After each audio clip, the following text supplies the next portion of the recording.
அழகான சந்திரகாந்தியை போல் பிரகாசிக்கும் அமிர்தத்தை தரித்துச் செல்லும் இடாவர்ணினி தேவி ஆவாள்.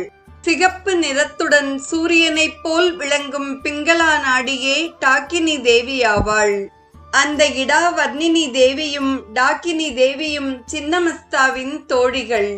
சின்னமஸ்தா தேவி ரதி மன்மதர்கள் மேல் இடது காலை நீட்டி வலது காலை மடக்கிய வண்ணம் இருப்பவள். தேவியின் வலது கையில் கோடாலியும் இடது கையில் தன் துண்டிக்கப்பட்ட தலையையும் தரிப்பவள். தன் கழுத்திலிருந்து ஓடும் இரத்தத்தை தன் கையில் இருக்கும் தன் தலைபாகத்தின் வாயால் பருகும் கோர உருவத்தை உடையவள். சரீரத்தில் கபால மாலையையும் பாம்பை யஜ்ஞோபவீதமாகவும் தரித்தவள். 16 வயதுடைய பெண் உருவம் கொண்டவள் விவஸ்திரை. தேவிக்கு இரு புறங்களிலும் 12 வருடங்களான பெண்கள் போல் பிரகாசிக்கும் வர்ணினி டாக்கினி என்னும் தோழிகள்.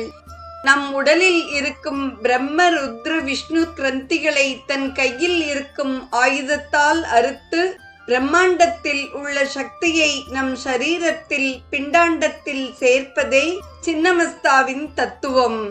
தலையின் கபால பேதத்தால் சக்தி மனிதனின் சரீரத்தை அடைகிறது. மனிதனின் தலை புத்தியை காட்டுகிறது. புத்தியானது சக்திக்கு அப்பாற்பட்டது. இந்த புத்தி சக்தியால் அறியப்படாதது என்று வேதம் கூறுகிறது. புத்தி சக்தியை தாண்டி நிற்பதற்கு அடையாளமே தலையை துண்டித்த கோபம்.